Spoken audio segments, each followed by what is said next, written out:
Hi, my name is Martin, and today I'd like to do a little story about St. Martin of Tours. This is an article that essentially was in the Catholic News Agency, and that really consists of a team of journalists that is dedicated to reporting news concerning the Catholic Church around the world.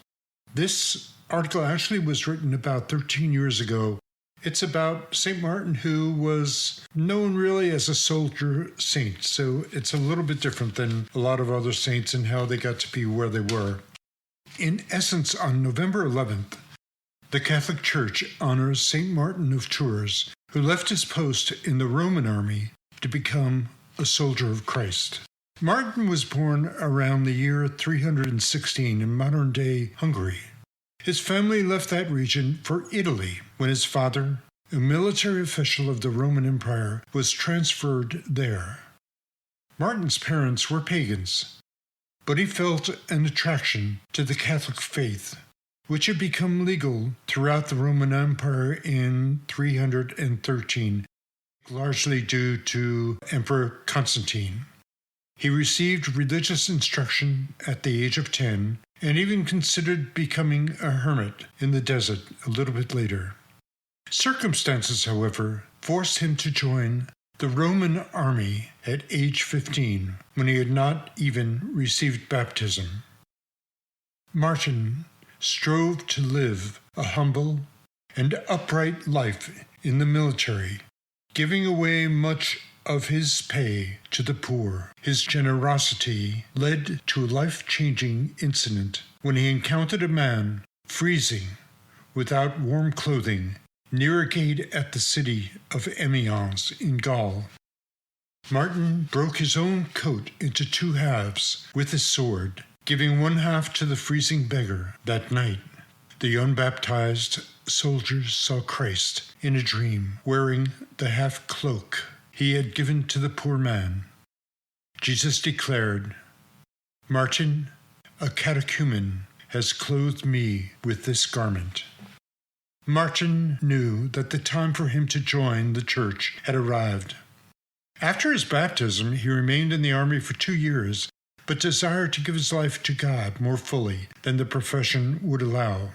But when he finally asked for permission to leave the Roman army during an invasion by the Germans, Martin was accused of cowardice. He responded by offering to stand before the enemy forces unarmed, in the name of the Lord Jesus, and protected not by a helmet or a sword, but by the sign of the cross. "I will thrust myself into the thickest squadrons of the enemy without fear." But this display of faith became unnecessary when the Germans sought peace instead, and Martin received his discharge. After living as a Catholic for some time, Martin traveled to meet Bishop Hilary of Poitiers, a skilled theologian and later canonized saint. Martin's dedication to the faith impressed the bishop, who asked the former soldier to return to his diocese after he had undertaken a journey back to Hungary to visit his parents. While there, Martin persuaded his mother, though not his father, to join the church. In the meantime, however, Hilary had provoked the anger of the Arians, a group that denied Jesus was God. This resulted in the bishop's banishment, so Martin could not return to Hilary's diocese as intended. Instead, he spent some time living a life of severe asceticism, which almost resulted in his death. The two met up again, that's Hilary and Martin, in 360, when Hilary's banishment from Poitiers ended.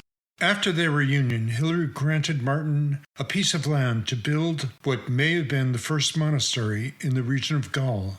During the resulting decade as a monk, Martin became renowned for raising 2 people from the dead through his prayers. This evidence of his holiness led to his appointment as the 3rd Bishop of Tours in the middle of present-day France. Martin had not wanted to become a bishop and had actually been tricked into leaving his monastery in the first place by those who wanted him to lead the local church. Once appointed, He continued to live as a monk, dressing plainly and owning no personal possessions. In the same spirit of sacrifice, he traveled throughout his diocese, from which he is said to have driven out pagan practices. Even in his old age, Martin continued to live an austere life, focused on the care of souls. His disciple and biographer, Saint Sulpicius Severus, noted that the bishop helped all people with their moral, intellectual, and spiritual problems. He also helped many discover their calling to the consecrated life. Martin foresaw his own death and told his disciples of it, but when his last illness came upon him during a pastoral journey, he felt uncertain about leaving his people.